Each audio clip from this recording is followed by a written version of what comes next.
Fear is when you do something to try not to lose. Passion is when you go all out to accomplish something that you can't do or live without.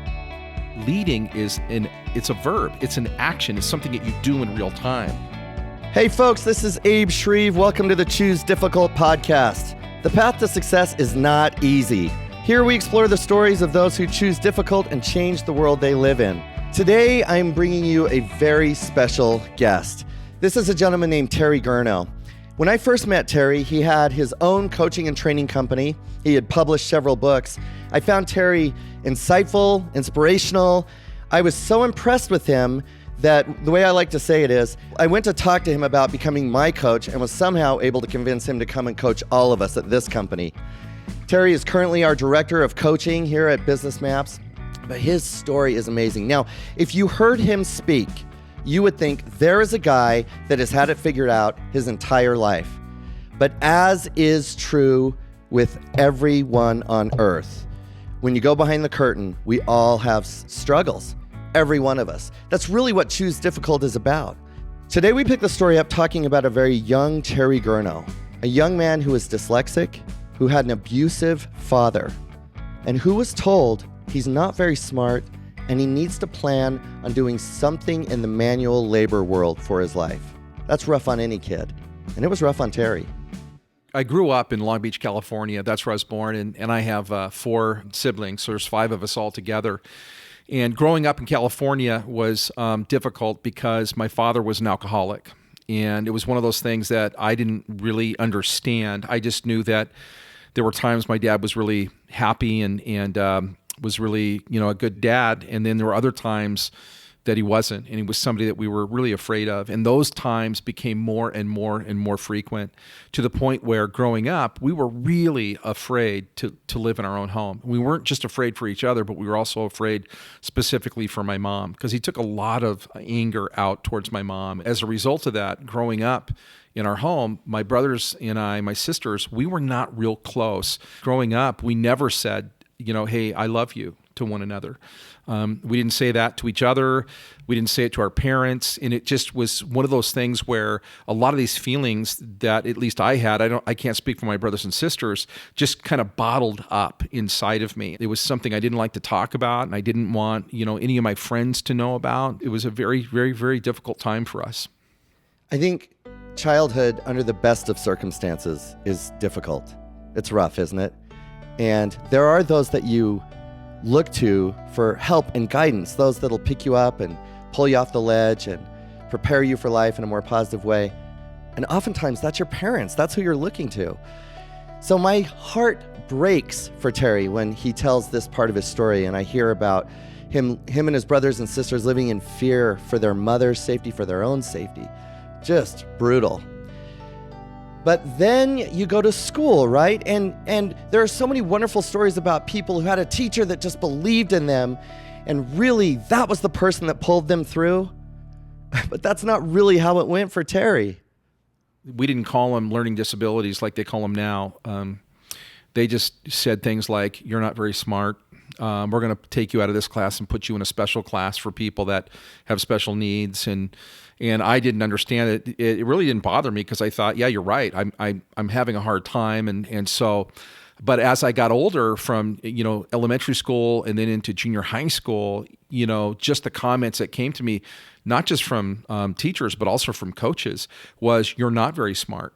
You probably will need to learn how to use your body for a living in terms of labor, because an education and doing something, with that is probably not something you're going to be able to do. As they begin to learn a little bit more about me, they would say things like, and you'll probably become just like your dad. So they didn't know the depth of what they were saying, but I did. And so when they said that, what I heard was alcoholic, abusive, angry. When I was 10, my dad left. He abandoned our family. He was gone. And I thought, this is what's coming into my mind, is like, that's what you're going to be like. And it was just, I didn't want that. I didn't want it. And I know how I felt. I felt empty. I felt lonely. I was always the guy that had a smile on his face and tried to bring some humor to different situations. But inside, that's not what was going on inside of me. When I first met Terry, I had read his book called Leading is Art, which I highly recommend. And I wanted to fly him out to meet with me. And as we were working to get that scheduled, the time that worked best for me, he wasn't able to make work because he was speaking to the executive team at Boeing on leadership. I share that so that you understand the unbelievable journey. We have just heard him as he's describing in a very emotional way his childhood, how he just lived in fear. Terry told me that when he was 10 years old, his father just left them.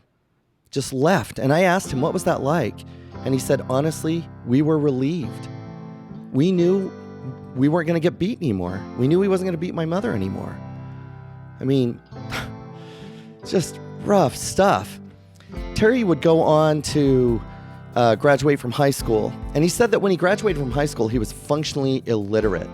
He would apply for a job, get a job, and not show up because he was worried that someone interacting with him would discover that he's not smart, and he just couldn't handle that. So he leaned into construction jobs. He was on a foundation crew, and he was using his body the way people told him that he would.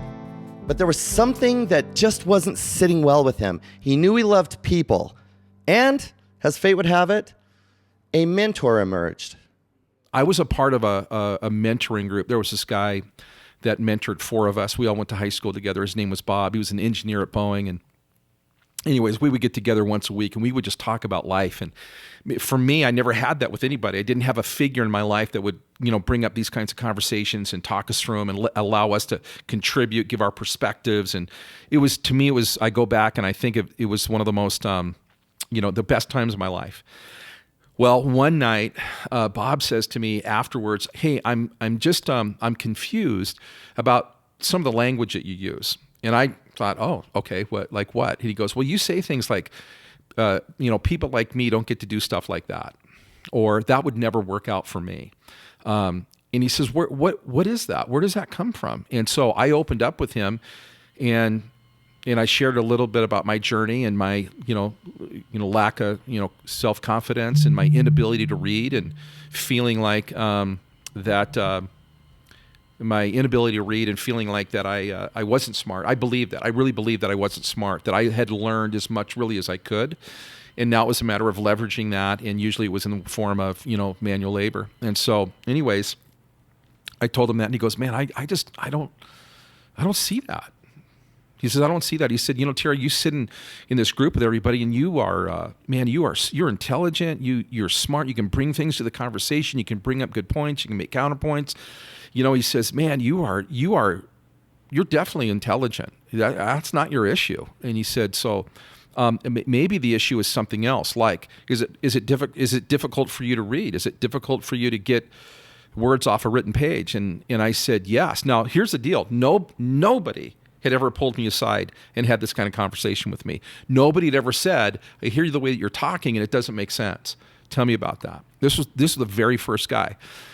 So he said, "Let me tell you what I see." And he did. And I believed him because I thought, yeah, I think that. I think that. I think what you're saying is I feel that.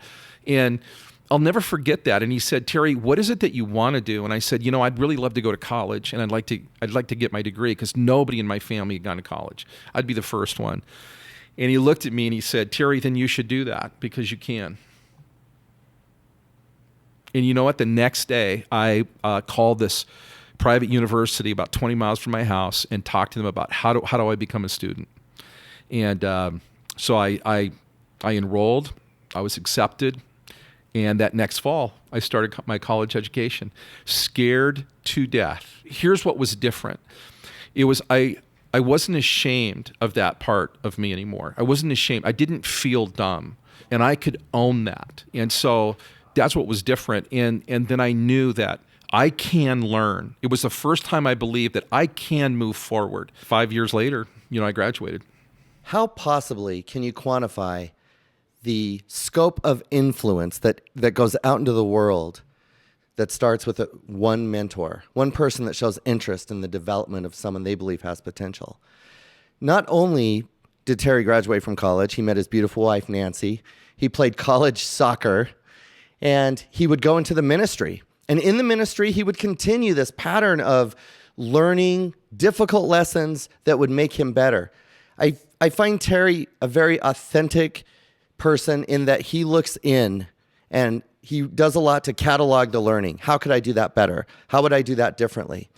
Eventually, he would move from the ministry into business, and his experience in business would move him into leadership. And he told me that he's always had people follow him when he was younger for all the wrong reasons. But as he got older, he knew he had influence.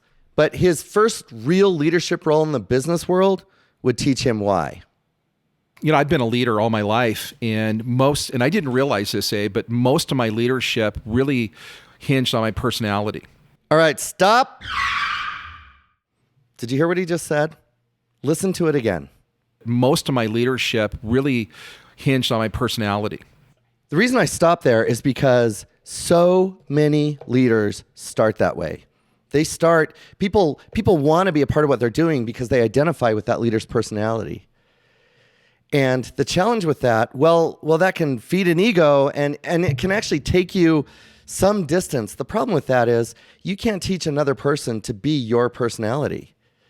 Leaders actually have to develop with tools and with models that can be taught to others so that their leadership can grow.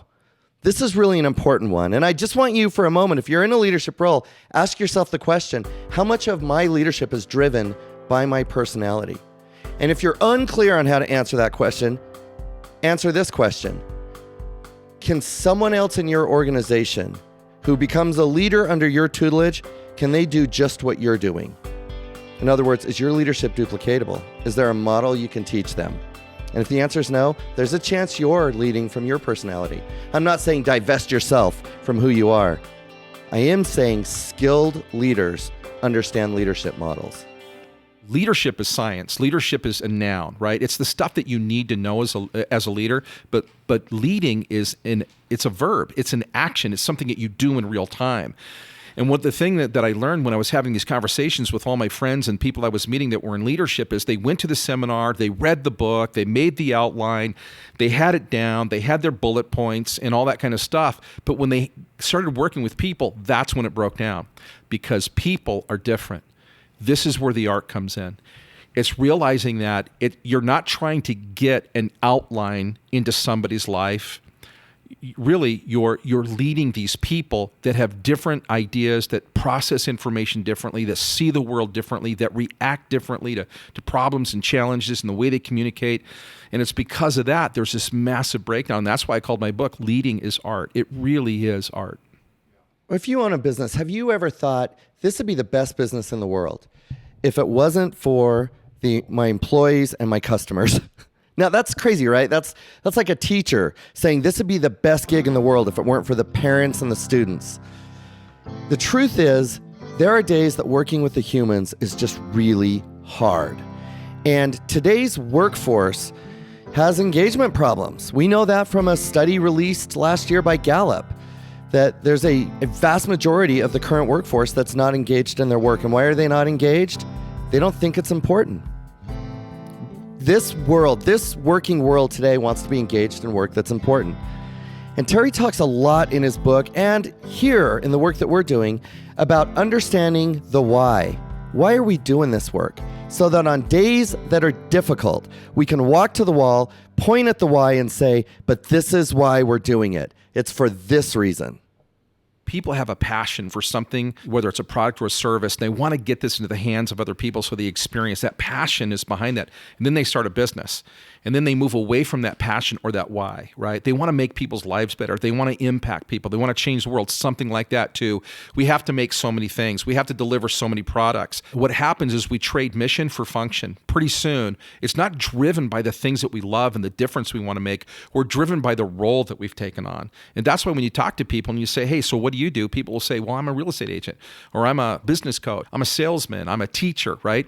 Instead of saying what they really are, what they really do. So, I had to go through this personally. When someone asked me, what do you love? I didn't know. And I had to go through this process where I finally asked myself these questions and went through this process. When I was done, what I realized was my mission in life, my focus is I help people win in work and life. That's what I do. That's what I get up for every day. Now, I can do that anywhere, anytime. So when you have that kind of focus, and you maintain that. And that's the other thing, is a lack of focus. And I think the other one is the inability to keep their company focused. Because pretty soon, if we're not focused and we're not, letting people know, hey, this is what we're about, then they're going to get caught up in their function. And they're going to think, well, I make a product. That's what I do. I just make a product. I love that story about John F. Kennedy visiting NASA, and there was a janitor. He was mopping the floor. John F. Kennedy said, "Excuse me, sir, I'm just wondering, so what do you do around here?" And he says, "I'm putting a man on the moon." And he was mopping the floor. It's that kind of focus, right? When you can bring everybody in and they realize they're part of a bigger picture no matter where they are in the company, and they have this sense of purpose. I think that's the other one, is that they don't keep the company focused. They don't constantly remind them. And because that creates culture. A lot of people say, hey, we want to create this culture. We're going to do these things to create a culture. But really, a culture is an outcome of being very intentional about what you're doing and how you're doing it. I love how Terry said that. When we lose sight of why we're doing this, when we lose sight of our mission, we trade mission for function. Business, under the best of circumstances, can be really, really challenging. Those that think you work for yourself so you can take off any day that you want to have never owned their own business. I assure you of that. So we must have a really compelling why, not just personally, but one that everyone in the company can really take on as their own why, a reason, a mission. We're about something. We need that because there's going to be some days that just suck. And when those days roll around, there has to be a reason beyond do it because it's your job that gets people in action and gets them moving forward. I asked Terry, how do leaders keep their people focused on the mission? How do they keep them focused on what they're doing? One of the things is they never stop talking about it, and they find ways to talk about it. They find the illustrations of how that's happening right now in our company. They listen for the language. All of us should identify, how will we know we're winning? Developing the company that we want. What are the signs? And I think one of them is language. So when your clients or customers begin to use language that's in your mission or how your mission's lived out, when your team begins to use that, I think that's one of the signs. And I think really good leaders keep that in front of them so that everybody is seeing that, hey, this is happening. They're measuring impact, not just production. We all want production, and I think that's what everybody focuses on, because production leads to profitability, potentially.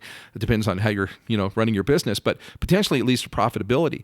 But impact has a greater opportunity to scale than production, because now you're making a difference in people's lives.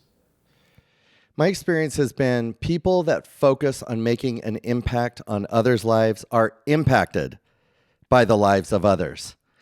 And I don't think you can help but be impacted by those doing inspiring things when you're a person that promotes and helps others to do inspiring things, whether it's in business or it's in life. Terry shared with me a very personal experience he had where one day his son, Levi, came home and said to him that he wanted to do an Ironman. Now, they live in Coeur d'Alene, Idaho. It's home. It's one of the homes to the great Ironman race. This is an unbelievable fit of physical achievement. And Levi, I was shocked to learn this because I've only known Levi as a very fit, determined triathlete. But apparently there was a time in his life that he was not in good shape and lacked confidence. But somewhere along the line, Levi had made this decision. He's going to do the Ironman. Terry shared with me that they wanted to support him, but none of them really believed he could do it. In fact, he used the words, he said, "We thought that was cute, but we were really encouraging to him." But Levi got to work, and over the course of a year, transformed himself physically and emotionally and mentally, readying himself for this event. And there came a moment where it's the night before the Ironman. Terry's got the family together, and Terry's starting to realize this kid's doing this. And what if he doesn't? What if he fails? I mean, that's the fear of any parent. So he pulls Levi aside. We had a bunch of people over the night before the Ironman and just had dinner and had a campfire and so I pulled him aside and I said, "Bud, I just want you to know how proud I am of you. I mean, you've put in a lot of work. You've worked hard for this, and I'm proud. And you know what? If you don't finish, you've got nothing to be ashamed of, honestly." Now, the reason I said that is because that was my expectation. It's what I knew. It's what I expected. And I didn't want him to feel that when he came to that point where he couldn't go any further, I wanted him to know he wasn't going to let me down. I was just proud of him for the work that he put in. And he looked at me and he said, Dad, me not finishing isn't even an option. He said, I'm just wondering if I'm going to get the time I want. Terry said in that moment, he saw confidence and utter resolve. And his doubts for Levi vanished. What was interesting is Terry's observation that this desire to take the pressure away and make it okay if he doesn't get it done was him projecting his own insecurities on Levi. See, Levi had done the work. He had paid the price to become someone prepared to do the Ironman. And he didn't just do it. He killed it for his first time. And there's this moment that Terry shared with us where Levi has finished the race.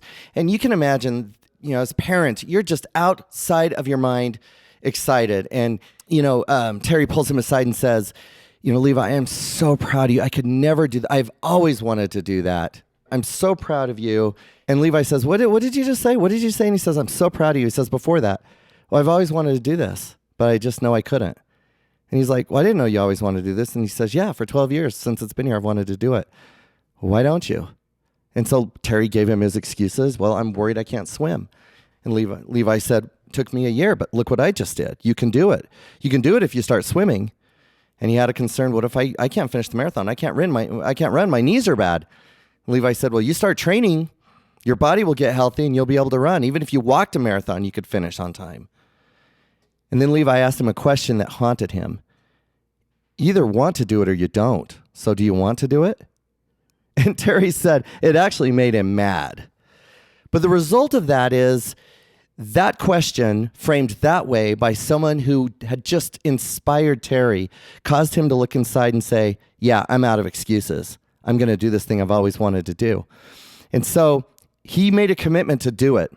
Even though there was so much insecurity inside, he said, I'm going to do it. And there were days that were really hard.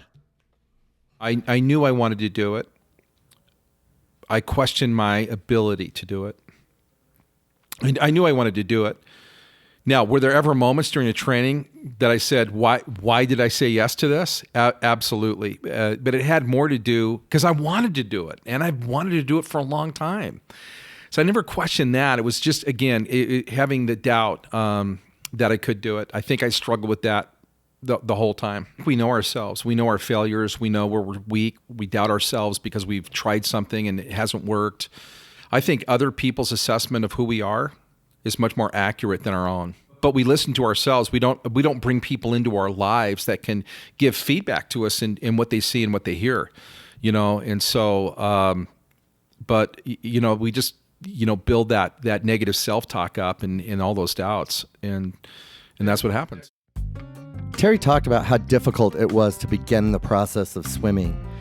And when he first began in the public pool, he could swim 25 yards. And then he said he felt like he had drank half the pool and he'd have to stop. And there was a coach that saw him there that was working with some others that had come over to him and kind of given him some pointers and said, the most important thing you can do when you're swimming is breathe. Because if you don't breathe, you die. Which is, as simple as that sounds, it really got Terry thinking. And Terry started to focus on his breathing. He started to learn some techniques. The guys shared some things with him. Others in the pool would share. And pretty soon, he really started to improve. In fact, he made a lot of strides, even just in the first 30 days of being a brand new distance swimmer. I went from swimming that 25 yards to learning how to breathe and then adding some actual form to it, to swimming a mile without stopping in 30 days. Anytime you're training for something that has a lot at stake, there are a lot of vulnerabilities. And endurance events in particular, because if you're out there swimming, you're probably not going to drown. If you're struggling, they've got rescue swimmers and people in the water and kayaks around that can help you. But in your mind, it's hard not to think about survival. And so you push yourself, you develop new skills. Every day it's gain an inch. Some days you lose a couple. Inevitably, race day comes around. And that happened for Terry. And he actually shared with us where his mind was as he started that event that he had looked forward to for so long. I mean, he'd been thinking about this for over 12 years. Honestly, I was probably motivated by fear that day, fear of not finishing. That's what I was motivated by. And I think there's two really powerful fears, fear and passion, right? Fear and passion. I think fear is when you do something to try not to lose. Passion is when you go all out to accomplish something that you can't do or live without. And I didn't know that at the beginning. Just kind of as I thought about this afterwards. But so I was really nervous. So Levi and I, we got our wetsuits on and we got down to the beach. And I like to swim before the actual event because it just calms my nerves and gets me in the water. It gets me, used to just kind of being around a bunch of other people. Levi doesn't need that because I was doing it. He did it. And then it was time for us to get out. It was time to actually line up into the area, the time that you thought you think you're gonna finish. That's how you line up. So Levi goes to the front of the line, where all the fast people are, and I go to the back of the line. But it was in that moment where we came out of the water and we're walking away, and I'm about 15 feet away from Levi, and he turns and he looks at me and he says, "Dad, today you're going to be an Ironman." And it was like, again, and he said that to me a number of times throughout our training. He would say, "Hey, 3 months, 2 months, 1 month, a week." And then he looked at me and says, "Dad, I love you." And, we never said that growing up. But for whatever reason, I found it very natural for me to say that to my kids. And in that moment on that beach with what we were about to do, it's just a moment I'll never forget. And so anyways, we got out. Well, what a lot of people listening to this won't know unless I tell you is that there was a massive heat wave coming into Coeur d'Alene. It was going to be the hottest it's been in 93 years. It's going to be 108 degrees on race day. But I remember Levi pulled me aside and he said, "Dad, it's going to be really hot out there. But here's the deal. We've trained for this. We've worked all year. Today is the reward for all the training that we've done. Now, we can't control the heat. We can only control what we do in the race. But this is our day, and nothing will stop us from competing." I've heard this story before. I've read their book. Both Levi and Terry wrote a wonderful book called Unfinished Business about this experience. Even now, as we're working on this podcast, I cannot help but feel completely inspired by the way Levi talks to his dad. And it makes me think about myself, and I want you to think about yourself. Who around you can you count on to talk you through the difficult times when you're striving to achieve something? I mean, it's so true. Who we have in our corner matters a great deal. Oftentimes, it is what determines success or failure. And in this case, 108 degrees, he's trained for a year, and his son pulls Terry aside and says, "We've trained. Focus on what you've trained for." Now, even though they were prepared, and even though there's training, there is a variable that you cannot train for, and that is heat, like what they experienced. And it was scary. I saw Levi coming down this hill. He was on his way to finish, and I still had, quite a ways to go. And he said, I remember he yelled at me, "Dad, be careful. It's really dangerous." And I was going up this hill, and I finally made it to the turnaround to come back for the last leg. And there was a guy at the turnaround waving his hands, standing in the middle of the road. And when I got closer to him, I could hear him say, you didn't make the time cut off. Your race is over. You've been disqualified. Get off your bike." I got off my bike. He took my bike. At that point, they wouldn't even let me have it. They took my bike. They took my time chip. And they said, "We're going to send you back to Coeur d'Alene." Those officials have a responsibility to save as best they can the lives of everyone on that course. That's why there's certain rules that exist. What Terry heard was, "You didn't make it, you're disqualified, you have to stop the race." And so he was carted off to where he could see Levi, and he could stand now as a spectator and see his son come. And there's this moment where here comes Levi, and he sees his dad, and he just falls into Terry's arms. When he got right in front of me, he just fell into my arms. And I mean, he held me so hard, and he just sobbed. I mean, from deep down. And he said, Dad, I'm sorry. I'm sorry. I'm so sorry. Dad, I'm so sorry. Because we never talked about, Dad, what happens when you don't make it? Dad, what happens when you get disqualified? What happens? We never, it was only, Dad, you're going to be an Ironman. I'm going to put your medal around you. It's going to be so awesome. We're going to do it on the same day. And he's just holding me, see, Dad, I'm sorry, I'm sorry, I'm so sorry.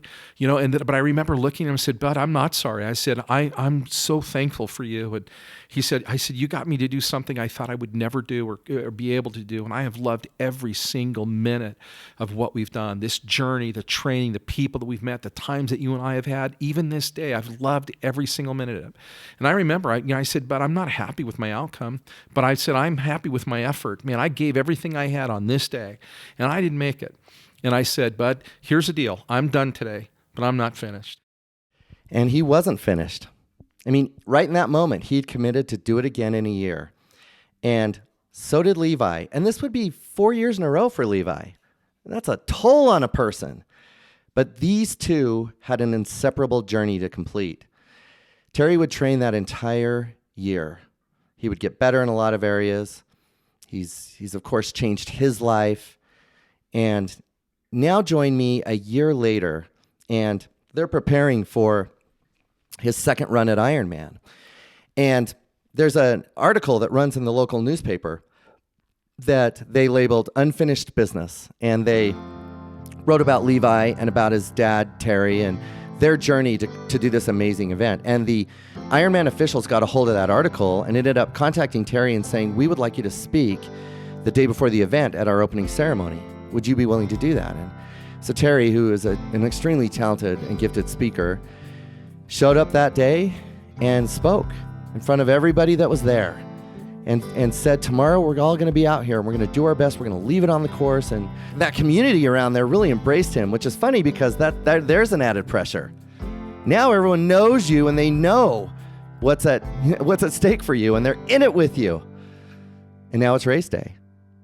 So I show up the day of, and when I walk into the park, they've got the music going, and they've got an announcer. He's speaking about different things that are going on, and he sees me, and he says, ladies and gentlemen, unfinished business is in the park, and so you hear that, and you're going, oh, man. And so I got my wetsuit on, and again, I went down, and I did my swimming before, and Levi walked down there with me, and, just hugged me, and, prayed with me, and so, and then was time to get underway, and the swim started, and man, I felt really, really good, and I finished the swim 10 minutes faster than the year before. I finished it in 1 hour and 41 minutes.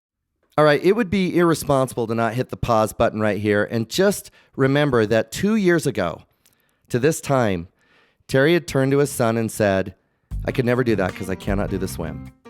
And now he has beat his previous year's time by over 10 minutes. So Terry was feeling great. He came out of the water. Leading up to the race, it had become apparent that it was not in the best interest of Levi to continue into this event. So Levi moves over into a support role for his dad. Terry comes out of the water. He gets on the bike, and he feels he is really doing well. Remember, it was on his bike that he was disqualified from the race the previous year. He's hurting. He's pushing, but he thinks he's doing well. In the coaching world, we have a saying, a true friend will stab you in the front, and your coach is worse. It's not about what you want to hear. It's about what's more important for you to hear. And here comes Levi. I'm on my second loop, and the next thing I know, Levi shows up next to me on a moped, right? He's on a moped. He pulls up next to me, right? He goes, Dad, you are so far behind right now. You are not going to make it. He says, Dad, you got to get serious here. You got to start, really riding. And he goes, man, I've been watching you. You know what? And you're up and you're up out of your arrows. And your arrows is when you're down. You get your hands down, your arms down, you're leaning into the bike. He says, you got to get down in your arrows because he knows me. He knows that whenever I get tired and I want to give myself a break, I go up. He knows that. And he says, Dad, you got to stay in your arrows. So now Terry gets really focused because his coach is right next to him. He gets down in the arrows, and here's that big hill. And Levi tells his dad, you have to have a personal best on this hill. And he just keeps pushing. You can't stop. You can't stop. You can't stop. And before you know it, they're at the top of the hill. And what they discovered on the ride back was there was a headwind going up the hill, but that headwind ended up serving them coming back down the hill, Well, there's a moment on the bike ride where you reach what is called a special needs station, where you've stashed provisions, things to drink, ibuprofen if that's appropriate in the moment, and people will stop and get off their bike and kind of go and get something. And Levi says, all right, Dad, you have 1 minute. You don't even get to get off your bike. And they come sliding in sideways to that special needs station. You got 1 minute at your special needs station. Do not get off your bike. So he parks his little moped. I'm over there, and I'm about ready to get off my bike. And Levi goes, stay on your bike. He just yells at me. So I stay on my bike. And these guys, the people, they bring your special needs bag to you, so you don't have to look for it. And they just, well, hey, what do you want? And they're really helpful. So I've got some cold stuff in there to drink, and I've got a little candy bar and stuff like that. And Levi goes, Dad, minute's up. You got to go. So I went. And so I'm going, and I make it through town. Now I'm going back out on the highway, and I'm hitting the hills, and I'm hitting the wind full speed. And he just says, Dad, you're not going to make it. You're not on pace, Dad. You got to pick it up. You got to pick it up. And I'm going up this one hill. It's about 3 miles long, and it's a long hill. And I said, but I'm cramping. And he says, Dad, you don't have time to cramp. You don't have time to cramp, Dad. You got to go. I'd pushed it so hard. I thought, man, I need 5 minutes just to ride, but not push it. I got to recover. As soon as I turn around, Levi yells at me. He says, Dad, you got to have the ride of your life to get back. He says, you have no time to rest. He says, you have to average 17.3 miles all the way back, which I've never done. I made it back to Coeur d'Alene, and I got into the tent. I crossed the line, and I was off my bike with 4 minutes and 58 seconds left to spare. And I had done it. This kid that is yelling to him, you can't take a break. Stay on your bike. You have no time to rest. This is that same kid that just collapsed in the arms of his dad earlier when he had been disqualified and just apologized. I mean, Levi knew what this meant to their family, and he knew the commitment he'd made to his dad. And Terry was all in. I mean, it's the part of the story that I think I love the most. It's just the triumph that can happen in the right relationships. So Terry makes the bike ride, and all that's left now is just a marathon. That's it. That's the great joke around the Ironman community. Hey, all you have left now is a marathon. And remember, Terry had said in the very beginning, just 2 years ago, I couldn't do the run because I got bad knees. And now he's in the race. Now it's time for him to actually just do the marathon, which is really, really hard. So when I come through this park, which is the turnaround, Levi is in flip-flops. He's in these khaki shorts. He's in a tank top. He's got a hat on backwards. And he just starts jogging with me. And he's just telling me, Dad, you know what? He says, man, you had the ride of your life. Now you have to have the run of your life. He says, you're behind, Dad. You're behind. You got to pick it up. You've got to find a way to pick it up. And I realized, I said, Bud, my knee doesn't hurt. And he says, good, then run. So he started running with me. And he ran with me, and he did that for 14 miles in flip-flops. And I remember at one point I said, Bud, I'm hurting. And he looked at me and he said, Dad, you're going to hurt no matter what tomorrow. No matter what, you're going to hurt. So how do you want to hurt? You want to hurt as an Ironman? Or do you want to hurt somebody disqualified who didn't make it? He says, the choice is yours, Dad. But you got to make that choice right now. And I said, I want to hurt as an Ironman. And it was just one of those things that he just knew how to bring the best out of me. It was like, yes. And I got focused and was just, oh, come on, Bud. I just loved it. And then, finally I got to the final turnaround. And now the Ironman officials are out there because of the story of my story and everything. They wanted me to be a finisher too. So they actually sent some officials out there to see what my time was, because there was only 2 people that far back. It was me and one other guy. We were the last 2 people in the race, and we made the final turn by 1 minute on the run, and then they took Levi to the finish line in a car because they wanted him to be there. At this point, no one really knows if Terry's going to make it. I mean, he'd actually crashed on his bike and injured his knee earlier and is just running through that. I mean, we're in uncharted territory right now. There's only 2 people left, and you got Terry with his son next to him in flip-flops running alongside of him, pushing him, coaching him, encouraging him, and in no time, one more came. It's like right out of Forrest Gump. In no time, there's 15 people running with Terry, and he is dead last. And it is a fight for every inch to make it before time expires. So now I have like 15 people that are like actually running with me that aren't even a part of the race. They're just friends of the family, friends of Levi's. But this one guy that was really instrumental in my life and in Levi's life, being a real encouragement, his name is Luke Szymanski. Luke said, Terry, there comes a time in every endurance athlete's race when they feel like they have nothing left, but they do. And he said, Terry, you have to find that something right now. And I loved that. I thought, yes, come on. And so I just kept running and kept running. I finally made it through the park. And instead of going around for another loop, there's this arrow that points you to the finish line. And I was able to do that. Now there's nobody behind me. This other guy passed me. I'm the last guy out there. There's nobody behind me. Now I see people lining the streets. People are screaming. They're cheering. And I get closer and closer, and I hear the announcer go, Mr. Unfinished Business is going to finish the business, and people are yelling and stuff like that. And then I get in the finisher chute. And I mean, it is not pretty, Abe. I mean, I'm leaning to one side. I can barely move. I mean, I am hurting. But I keep going, and finally I get closer, and the guy says, Terry Gurno from Coeur d'Alene, Idaho, you are an Iron Man. And I mean, at that moment, I crossed the finish line.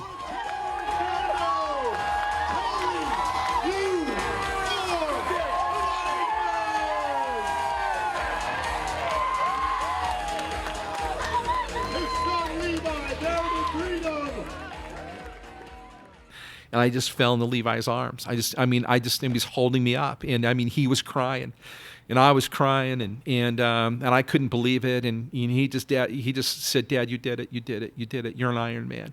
And although I finished, I didn't know if I was the official finisher, and neither did the announcer. Now I didn't know this till afterwards, but the announcer said to one of the guys, he says, go check his official time. So they did, and he came back, and he said to me, has anyone talked to you yet? And I said, no. And he said, we didn't know if you were official or not, so I had someone check your time. And he said, I'm really happy to tell you you're official. You finished with 1 minute and 56 seconds left. I mean, it was so close. Here, and then one of the cool things was there was a guy in the finishers area. I just remember he had a red T-shirt on, and I didn't know him, but he came up to me and he said, "Hey, I won the race today, but I wanted to come down and meet you because you inspire me." And I was blown away. And this guy, I mean, he won it, and he wanted to come down, and I was like blown away by that. And then he said, "Can I have my picture with you?" And I said, sure. Terry didn't do this to write books, and he didn't do this to get his picture with the winner. He didn't do this so that people would recognize him when he walked around. He did this because he was inspired by his son to do something that he's always wanted to do. But I think one of the things that we learned from Terry's story is there is always someone watching. And for every person you're aware of that's watching you push yourself, watching you fail forward, watching you struggle but stand up again, for every one you see, who knows how many other people there are that you're not aware of, that are measuring what they can do by watching you push yourself through what you can do, by watching you struggle forward. I mean, even as we have made this podcast, our emotions have run so high so frequently because I think we learn a lot about who we are and what we can do in the extremes. In the extreme of the human experience, we really discover what's in us. And in this case, there was an Iron Man inside of Terry. I love the name of this podcast, We Choose Difficult, because that's where growth takes place for all of us, right? We're stretched. We're doing things that maybe we once thought were impossible or that we're not good at, and we put ourselves out there. And when the moment you say that, you are saying yes to all kinds of challenges that are going to push you, that are going to challenge your self-confidence and your ability, and you have to grow through those. You have to. And in the process is you have to you're going to experience failure too. And we learn from that, and we apply that knowledge as we go through. I'm just so inspired by that story. And it's almost too easy to forget that Mr. Finished Business was someone who didn't know that he was loved when he was little, abused by his father, abandoned by that father, was told that he wouldn't be smart, that he wasn't smart, that he'd have to use his body to work, and he was told he'd be like his dad. But there were some things working in Terry's favor, and he accepted them when they showed up. there was a mentor that said to him, "I don't believe what you say about yourself. You are more than that," and helped him see that, helped him get to college, where he learned to deal with his disability, he learned to read more efficiently, graduated from college. Later, Terry would become someone who would want to go out into the world and help others push beyond their limiting beliefs and become more than the world tells them that they can be. In fact, Terry is my number one writing partner. You can imagine what it's like to sit down with a gentleman like this and create content and courses and learning material. It really is living a professional dream. You can pick up the book that tells this whole story that Levi and Terry wrote together. It's called Unfinished Business, sells on Amazon, and I highly recommend it. We have told you just a little of the story. It's well worth the read. Well, there you have it, folks. I hope you've enjoyed our time together, and I hope you'll join us next time as we continue to explore the stories of extraordinary individuals who choose difficult.